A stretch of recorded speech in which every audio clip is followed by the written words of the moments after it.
and jump in. I do think it's interesting how it's all moving this way. That's just a curious thing. Is there a reason? We just started here. I mean, it's super good, but it is interesting that it does kind of do this. There he goes. Adam goes to the other side. So guys, we're going to try to pick up somewhat where we left off last week, at least topically. We're going to talk about relationships and hospitality. And as you will know, relationships really are all about connections. We were talking about connections earlier, some of us who went to Lipscomb together, trying to figure out who we knew in common from 30 years ago, back in the day. But that's what relationships are all about, making connections with people. And we're going to talk about being very intentional with the opportunities that God gives us. I had a video clip that I really wanted to play right here. I just couldn't figure out a good way for us to play it. But I'm curious. Just shout out the greatest movie you think ever made. Just, what did you say? Rambo, okay. Shawshank, that's good. We got Gump over here.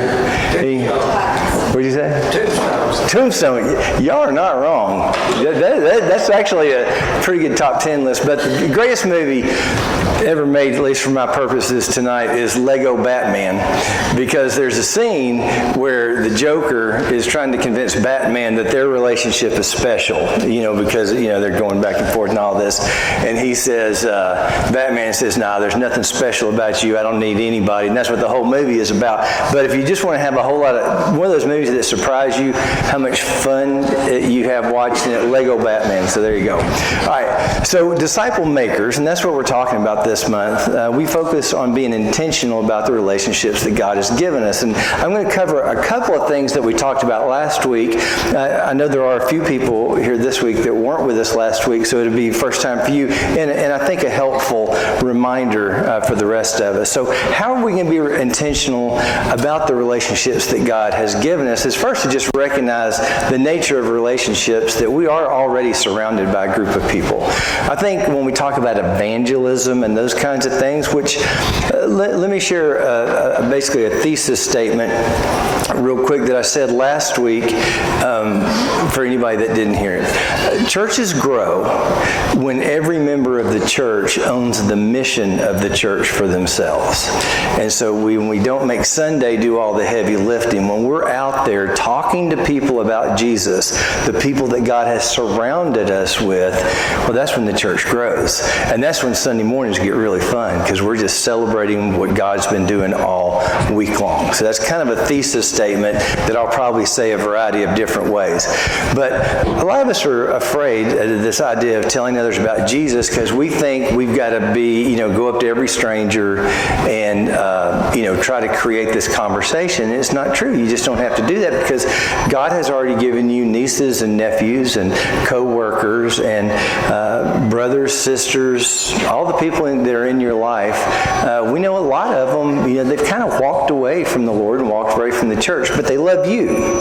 And so they'll still listen, but maybe you are the only person they're going to listen to, because they're really not sure they want to walk into another church building. They don't want to hear from some professional. They want to hear from the person that they love.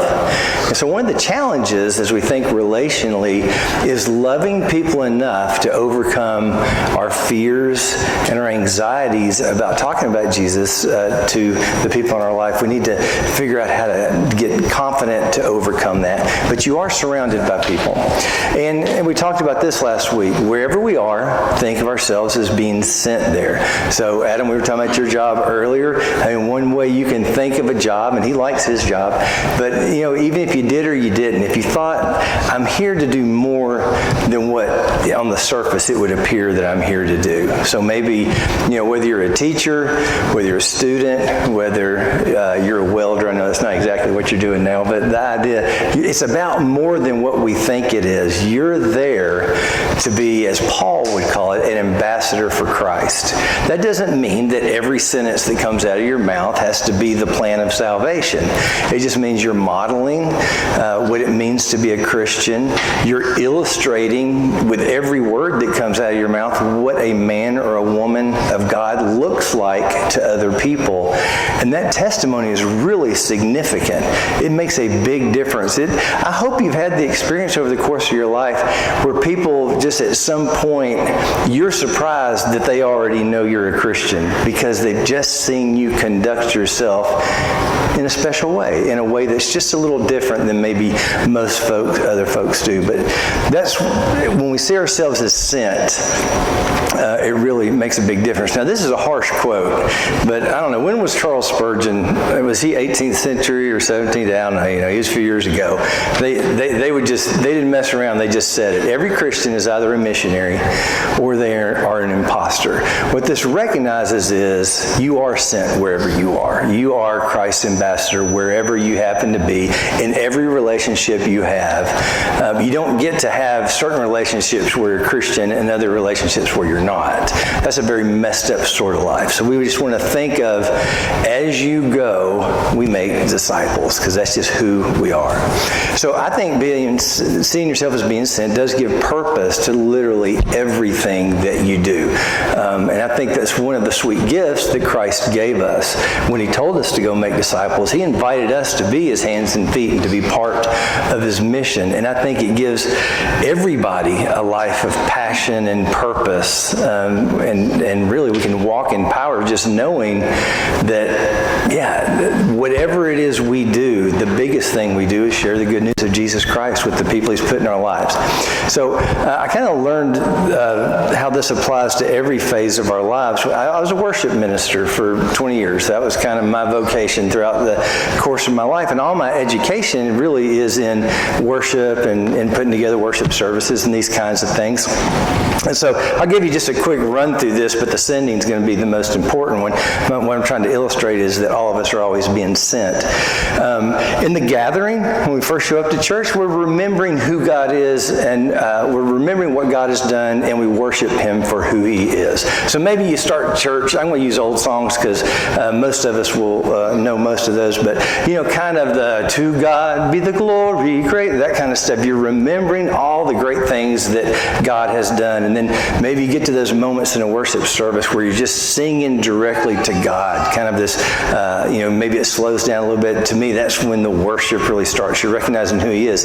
And then you hear God speak through his word, through preaching, through the scripture being read, and then maybe in song we respond to that. And then we gather around the table and we experience the gospel in action. That's really, I think, what's happening at the table when people from every walk of life, I don't know if y'all think about this much, but there's really no reason for all of us to be in this room except that we share one big thing in common. We're all saved by the blood of Jesus. We're different ages. We maybe are different economic backgrounds. There's a million things that are different about us until we gather around the table. And we know that even from back in 8th grade. You always wanted to sit with the people that you enjoyed life with, that you were at peace with. Well, that's what Christ does for us. And so we can all gather around his table. But then we're sent. When we leave church, it's not just you're dismissed, we'll see you next week. It's now go and love and serve in the name of Jesus until we gather again, and then we're going to encourage each other to go do that again. So I like the idea that the worship service can even tell us every week we are being sent because God's people are always being sent. I may have said this last week. I love Luke 5 when Peter comes in after a long night of fishing and Jesus says, go out into the deep water, which I suspect, I'm not a big fisherman, but I suspect, based on what other people have said, that didn't make a lot of sense to him.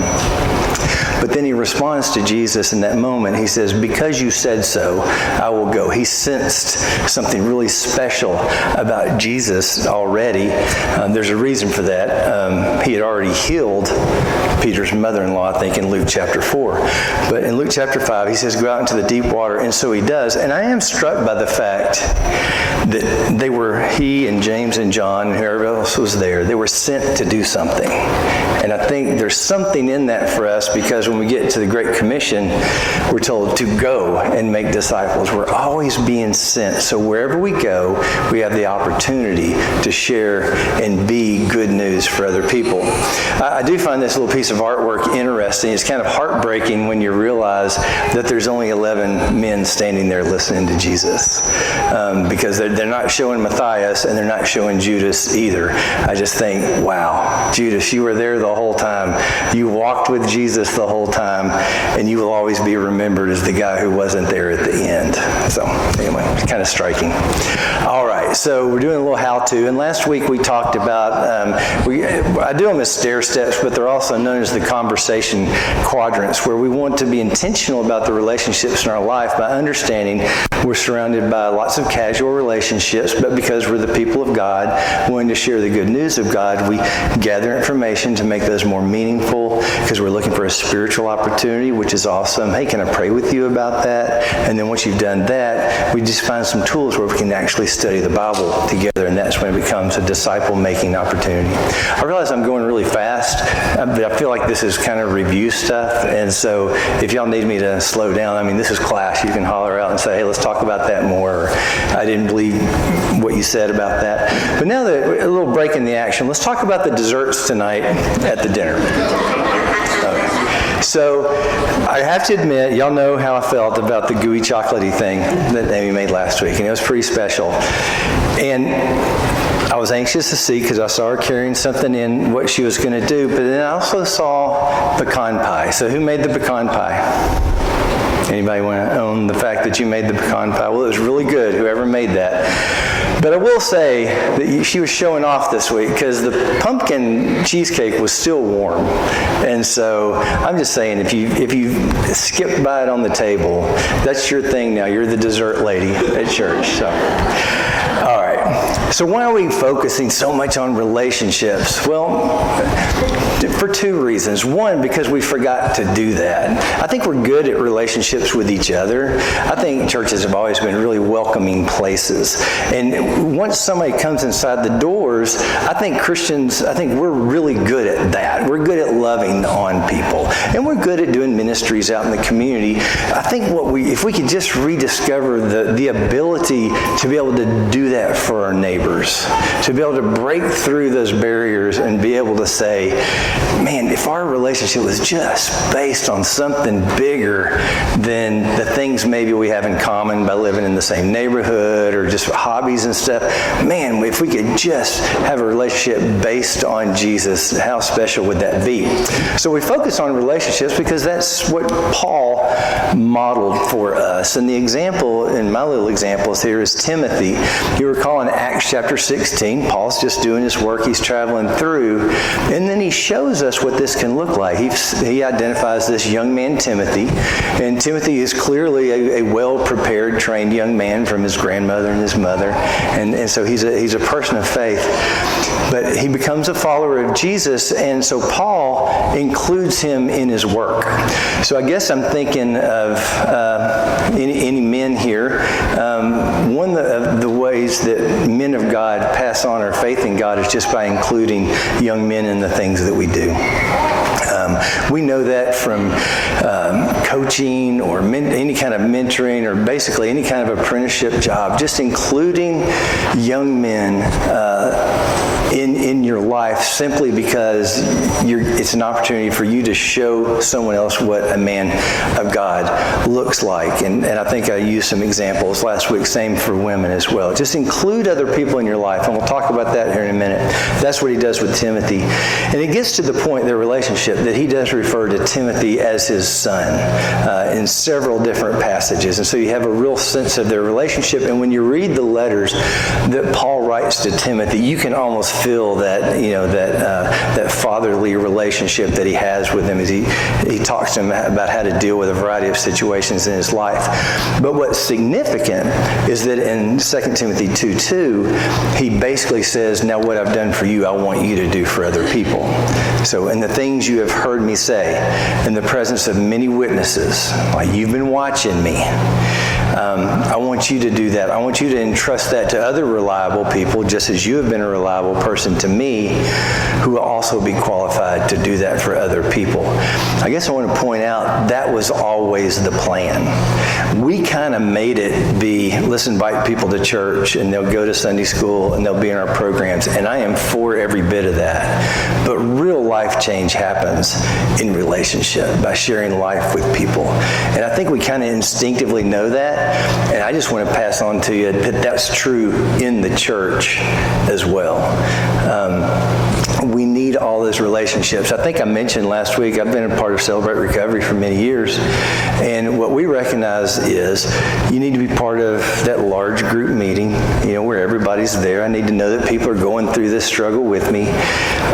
And then I have, we have step studies, and that's kind of my family. We're working through the steps and all that stuff. But I also have a sponsor, and that relationship is really important because we're really talking about life in a real way. And we're really helping each other grow and mature and get past any struggles that we may have, but really all we're doing is growing as followers of Jesus Christ and living lives that honor Him instead of selfishly focus on ourselves. So if it works in that environment, I just want to suggest it works in this environment exactly the same way, because I think that's what Paul and Timothy were modeling for us. It's also what Jesus did. And so we like to say that His message is perfect. The words of Jesus, every one of them are true. They're unchanging. They are for all time, just as every word of Scripture is. And let's just pause there and say that's really important. Recognizing that the Bible is the infallible, inerrant Word of God is important, because if you don't, ultimately you will make yourself God. It means you get to pick what the rules are. You get to pick, I like this, but I don't like this. I like this, and I don't like this. Well, ultimately, if you're doing that, you're making yourself God. And so I think recognizing that God's already done all that for us, He's already figured all that out for us, and He shared it with us in His Word, that makes all the difference. So just as His words are perfect, I think that Jesus, the way He modeled how to share this with others, is also perfect. He said, the church in Acts, I think it's interesting. When we get to Acts chapter 2, verses 42 to 47, and I think, actually, can somebody just read that real quick? I'm remembering that this is a Bible class and not a sermon. So, somebody read Acts 2, 42 to 47 for us.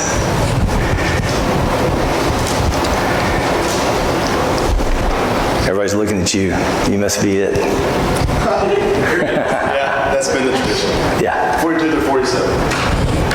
They devoted themselves to the apostles' teaching and the fellowship, to the breaking of bread and prayer.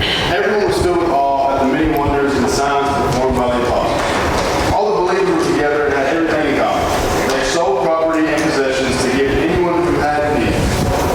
Every day they continued to meet together in the temple courts. They broke bread in their homes and ate together with glad and sincere hearts, praising God and enjoying the favor of all the people. And the Lord added to their number daily those who were being saved. All right, I guess I want to highlight a couple of things. One, so we see the early church. Jesus is now ascended into heaven, and what are they doing? They're gathering daily. They're devoting themselves to the teachings that He had given them, and they're also devoting themselves to fellowship. I want to talk about that more in just a minute, but I just want to highlight that that's exactly what they did in the Gospel of Luke. And to underline that, in the Gospel of Luke, there are 10 meal stories where Jesus is with different people sharing a table. And again, a table is just an experience of fellowship. I think we can all recognize that. Thanksgiving's not that far away, and we're all looking forward to that moment when the family is going to be gathered literally around the table. If you are like me, you eat most of your meals in front of a TV, from the coffee table. But not on Thanksgiving. On Thanksgiving, we really do the deal. We sit at a table, and so all the imagery of a table becomes real and meaningful for us, because you realize these are my people that are gathered around the table. And I think that's what the Lord wants us to see, and why He gave us a table for the church as well, because the people who gather around the table, these are your people. These are the people who you are walking through life with. These are the people that you can count on. These are people that you share so much in common with. The table is just an incredibly wonderful element. And so we always talk about the bread and the cup, but I think the table itself, that experience of fellowship, well, that's something that the world wants. Everybody wants to sit at that table, at the table that really matters, at the Lord's table. And so we get to celebrate that. But I do want to highlight, the first verse you read was, they devoted themselves to the apostles' teaching and to fellowship, to the breaking of bread and to prayer. I think it's interesting, and different versions of the Bible will say it in a variety of different ways. You need to know that in Greek, there are no commas, and so we have to figure out where the commas go. So the question is, are there 4 things that they were devoted to, or are there 2 things that they were devoted to? They devoted themselves to the apostles' teaching and to fellowship. And then comma. In many versions, I think the NIV will say, explain fellowship by saying the breaking of bread and prayer. And the breaking of bread, typically for Luke, means sharing the Lord's Supper together. So what they're suggesting there is, if that's the way you would choose to read that, is that the table is an experience of fellowship together. That one's easy to see. But also prayer is an experience of fellowship together. And so there, I would encourage you guys, we said last week that disciple-making movements begin as prayer movements. I would encourage you, invest in times of prayer as a church and as small groups, and really spend time. At the church that I come from, we launched our kind of adventure on this by meeting at 6 o'clock every morning for 40 days at the church for prayer. And I remember thinking, and I'm a minister, I was thinking, how are we going to pray for an hour? I don't know. I'm not sure we can pull that off. Or is it going to be really, really boring and nobody's going to want to come? I mean, I honestly had those kind of thoughts.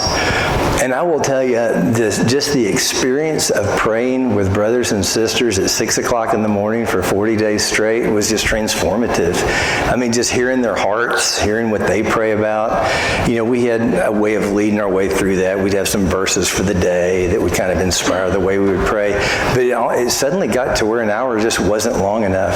And it was so neat to see the church gathering every morning for prayer. And so again, maybe it's just an idea, but my testimony to that would be, it was really transformative in ways that until you kind of embrace it and give it a shot, it'd be hard for me to just give stories. But I will say this, I pray, God, we want to see miracles every day, because I believe God can do anything He wants. And now I feel like I see Him all the time in everything. It's just like He just opened my eyes to all these incredible ways He was blessing people, or that He could use us to bless people. And I thought, well, that was the answer to that prayer. Just see God doing miracles every single day, constantly. Pretty cool. Okay, so Jesus chose 12 people. He shared life with those 12 people as He traveled through, and He ate those 10 meals in the Gospel of Luke. They were just watching Him and learning what it meant to be a person of God. He showed it to them, and He's modeling for us. That's how we can show others as well. And of course, we know that He focused on 3 people in a very particular way. They seem to always show up at the big moments, like the Transfiguration, or what are some other examples where Peter, James, and John were just there with Jesus? Can y'all think of another one other than the Transfiguration? I know I have them listed here. You are picking it up? Go ahead. Yeah, absolutely. Yeah, they were in the room. They're the only people that actually saw that moment. What a strange thing for them to go back and tell the other guys if they did. You're not going to believe what we just saw. And why were they the only ones to get to see it? Really special. But the idea of the group getting smaller and smaller, because that's, I think, the way we really grow, is by really spending quality time with each other. We focus on relationships because I think it's one of the ways we obey the great commandment to love the Lord your God with all your heart, with all your soul, and with all your strength, and with all your mind, and to love your neighbor as yourself. It's kind of like the love your God part. We see the benefits and the reasons why we do that, because it transforms the way we love the people that God has put in our life. And the world needs that. The world needs the people of God loving on them, because they're looking for answers to the same questions that we're asking. They're just looking in all the wrong places. And if they can see the love of the people of God, and we'll do that in relationship.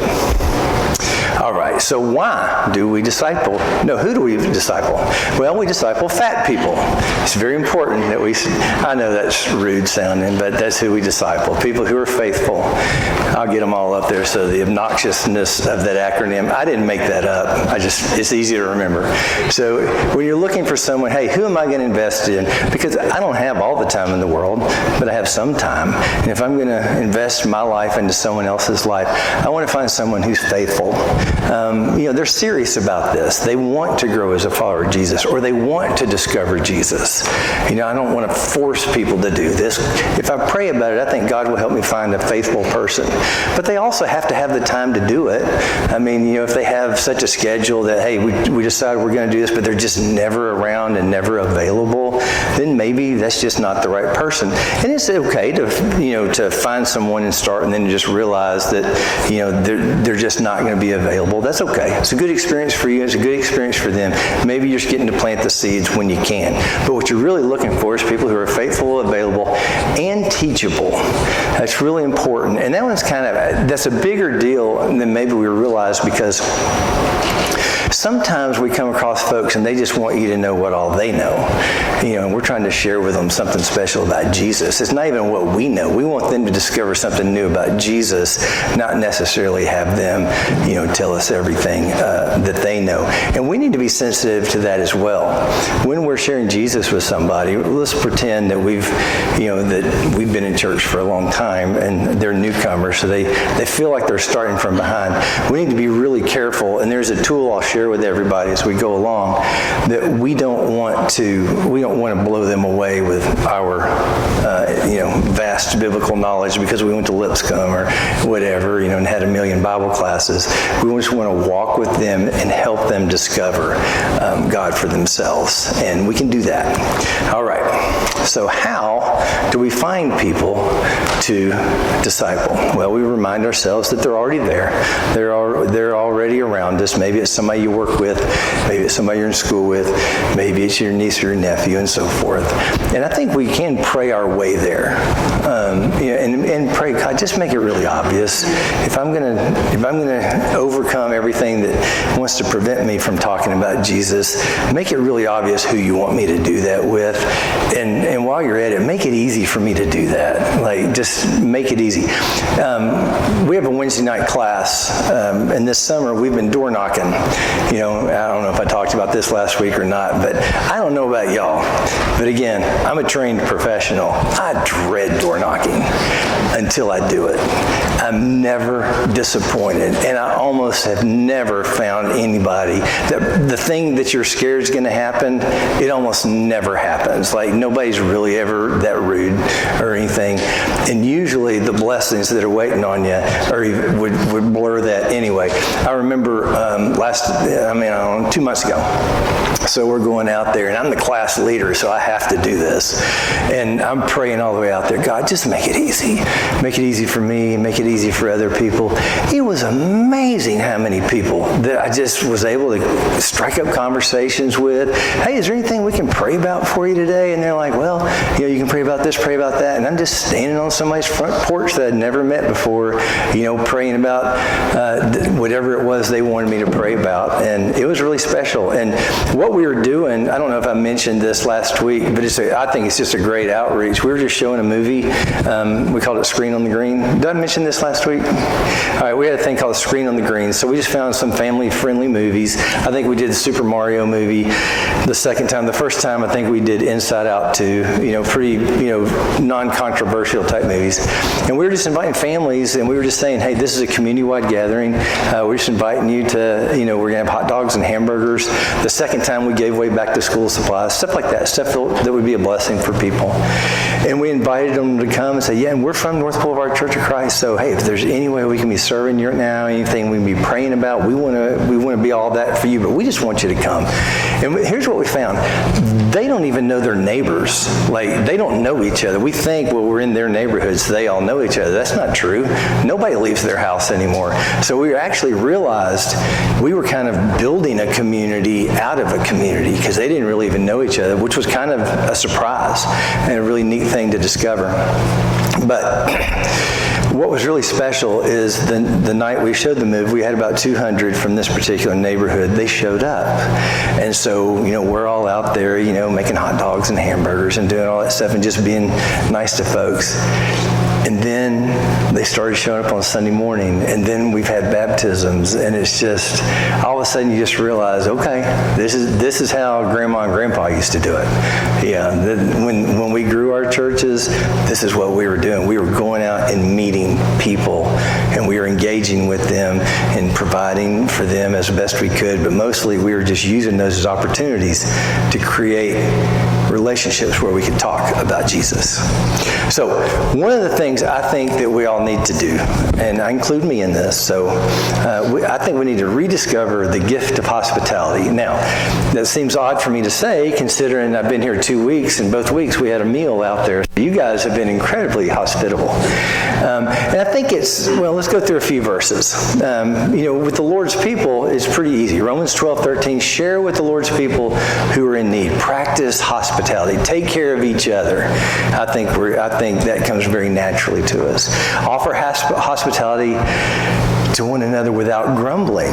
Okay, I think we can do that. Truly, I tell you, whatever you did for one of the least of these brothers and sisters of mine, you did for me. I'm struck by this one, and I'm going to ask you all to give me some grace. Do not forget to show hospitality to strangers, for by so doing, some people have shown hospitality to angels without knowing it. I have to assume that that's a true statement.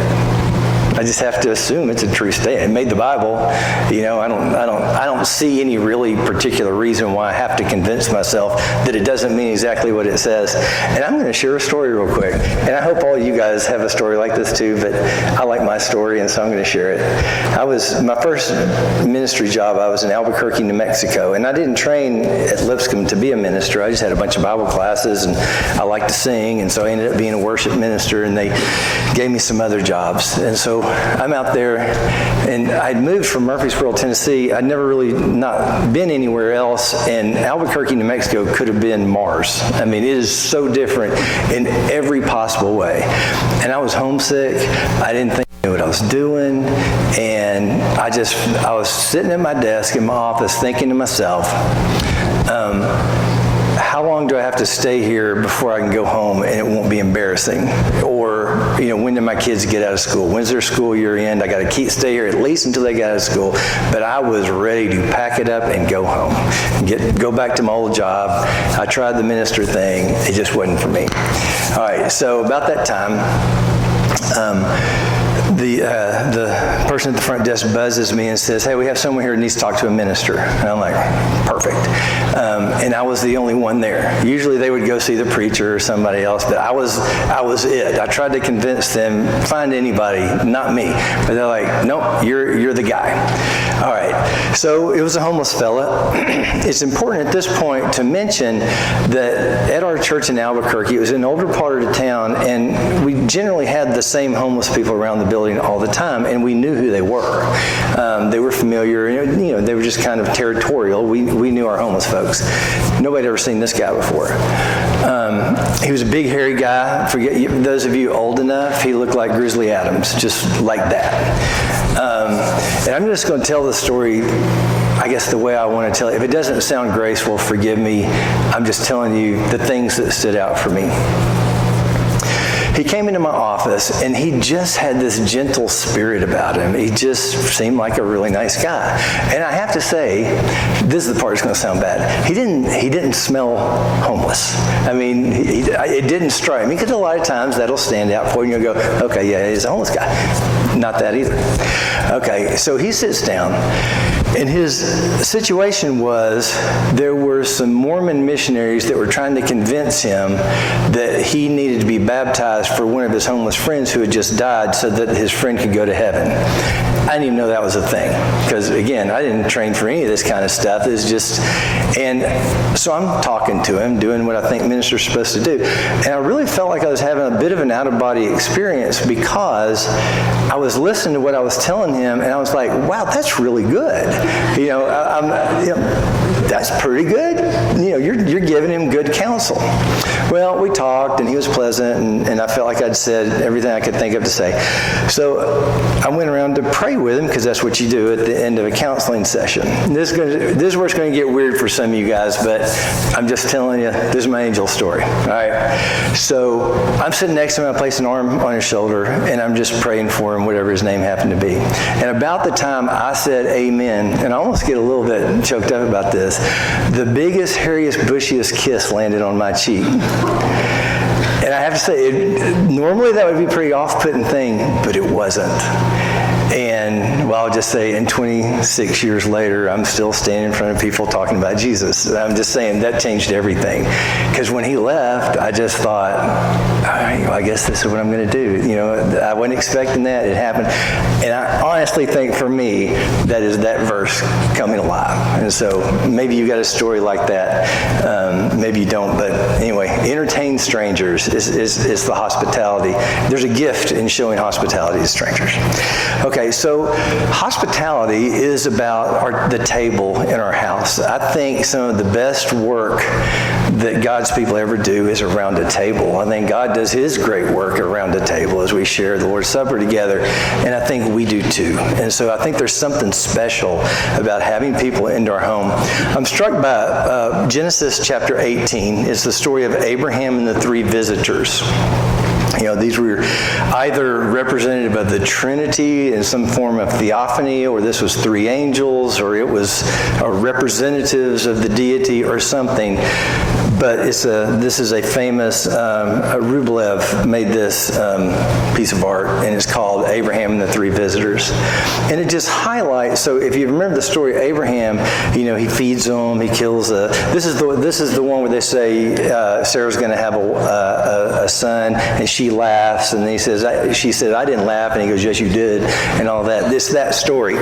So, but it's highlighting this tradition of God's people who share hospitality in big and significant ways.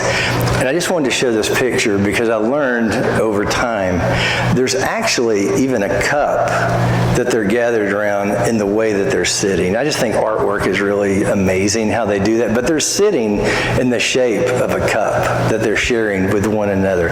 That kind of helps us understand the hospitality of God. And I actually have that little piece of artwork is hanging right next to our door by our front door, just because it reminds me when somebody rings my doorbell after 7 o'clock, which I find really annoying, that I'm still going to be nice to them because I want to show the hospitality of God's people. All right. Oh, it's in my thing. I'm going to pull it out. It'll take too long to read. There's a guy at our church that writes for the Southern Sampler, and he writes this beautiful thing about the importance of the table in our home. And I guess I am going to read it if I can find it really, really fast. Yeah. So his name's Nelson Eddy, which is the same name as some famous Canadian Mountie, I think, but it's not him. And he writes this in the Martha White Southern Sampler, 1989. The clang of the dinner bell and the call to the table are more than a summons to eat. They are a call to experience family, food, and conversation, an invitation to a daily family reunion. Most of us lived and learned our family stories at the table. We were raised at the table, disciplined, rewarded, encouraged, and comforted there. We learned who God was at the altar of the kitchen table by hearing our fathers repeat the blessings we would later learn and say. Family holidays were all celebrated at the table with seasonal feasts. We are honored with a seat at the head of the table and punished by being sent away from the table. And in our mother's eyes, our table manners portrayed just what manner of people we were. The table is the center of family and home everywhere you go. I just think that it's helpful to remind ourselves that we have this resource right there in our home where really special things, relationships and stories are written, and maybe it's the story of someone discovering Jesus can happen right there at your table. Hospitality is not just about our table. If it's going to be our table, it's also going to be about our homes. There's a guy who wrote a book called The Simplest Way to Change the World, and I really do highly recommend this book. It's only about, maybe 80, 85 pages, something like that. And it actually has a small group study at the very end of it.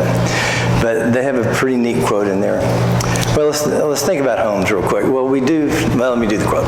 Instead of being an oasis of self-interest, our homes can be transformed into a weapon for the gospel, a four-walled tool to wield in God's cosmic battle against evil and sin. And those guys. I do think of my home as the place where I escape from everybody else. Once I'm home, I don't work for anybody except my wife. Home is home. And we've kind of become that. But I think for God's people, He's reminded, stuff like this, books like this is reminding us that just maybe it's a tool that God gave you to be a big blessing for other people. Maybe you've invited people into your home or had somebody stay with you when they just needed a place to stay. I guess I want to encourage us in that. Take some chances. I think I used an example last week of a kid that came and lived with us. I don't know why we did that. It just seemed like something God put together, and we did, but it really did. It was transformative for our whole family, just watching this young man discover God. And if you think about it, you can do a Bible study with somebody once a week, and you will spend 52 hours with them, or they can just stay in your home for the weekend, and you'll spend 52 hours roughly with them. So using your home as a way of being a blessing to other people and sharing good news with people, there's a lot of power in that. So let me do that example one more time, because it really is profound. If you spend a weekend with somebody, you're spending what you would in a 1 week. Them coming to Sunday school all year long, if they didn't miss a one, they do 52 hours roughly in your Sunday school.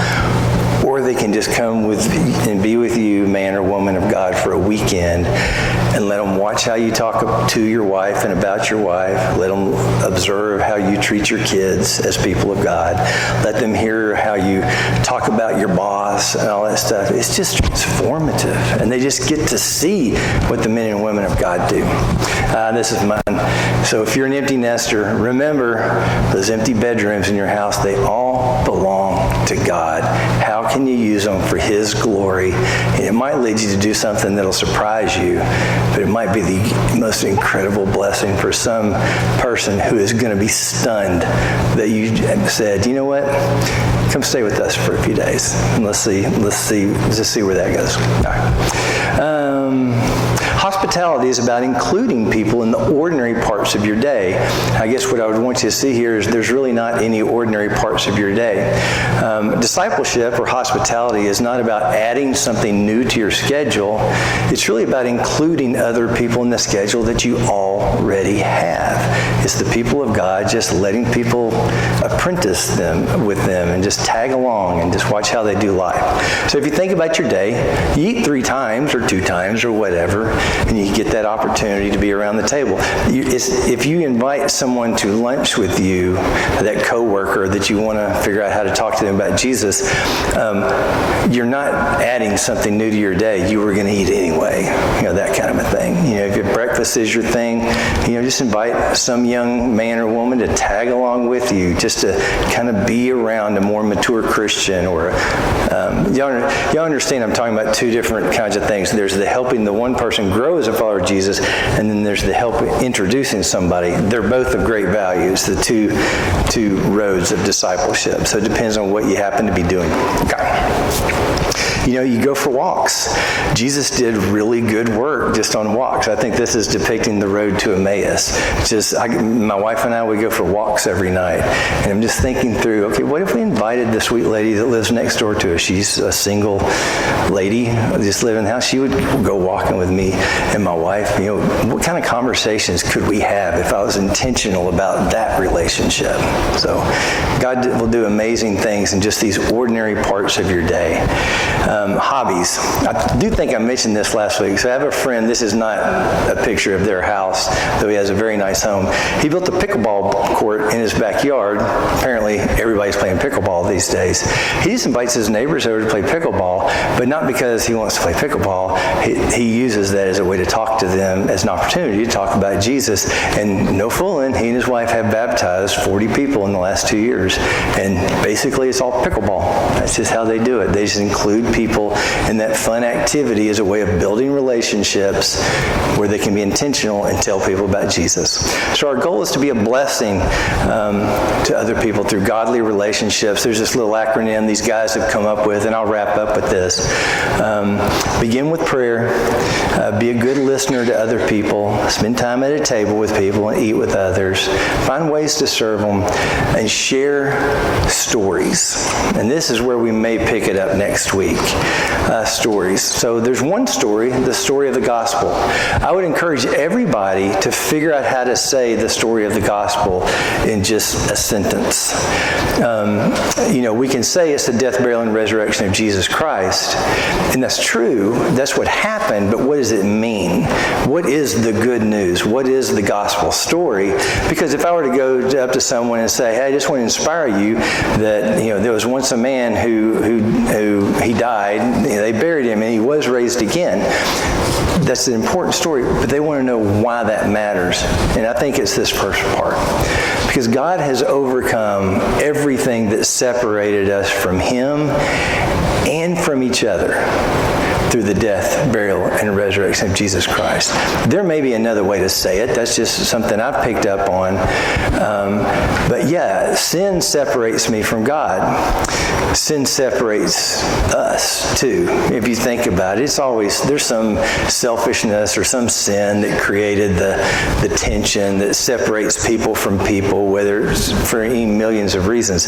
But God really has overcome every bit of that in Jesus, and then Jesus invites all of us to His table to spend time with Him and to share a meal that not only reconnects us to Him, but it reconnects us to each other because we're sitting at the table together. And then another story is your story. I think our friends and neighbors want to know why it matters to us. And so maybe you can come up with a 15-second version of, this was my life before I met Jesus. This is how I met Jesus. This is what happened. And this is what my life has been like since I met Jesus. And so next week, I think that's what we'll do. We'll spend some time thinking through how do you write your own story, because I think that's what my niece and nephew care about. It doesn't mean my story is anyway even close to as important as Jesus' story, but once I tell that story and Jesus is in it, then my niece or my nephew is like, okay, well, tell me how I can have that in my life. They just want to see it in action. I don't need to go into that other thing. So that's it. So that's missional hospitality for today. So our challenge for this week is just figure out ways to pursue those relationships. And I guess I'm hoping that we'll think through what could hospitality look like as you reach out to your friends and neighbors, because they are unique to you, the people that God has surrounded you with. Why don't we, I don't know how you guys want to close. Maybe we'll close with a prayer. John, lead us in closing prayer. Thank you all for being here.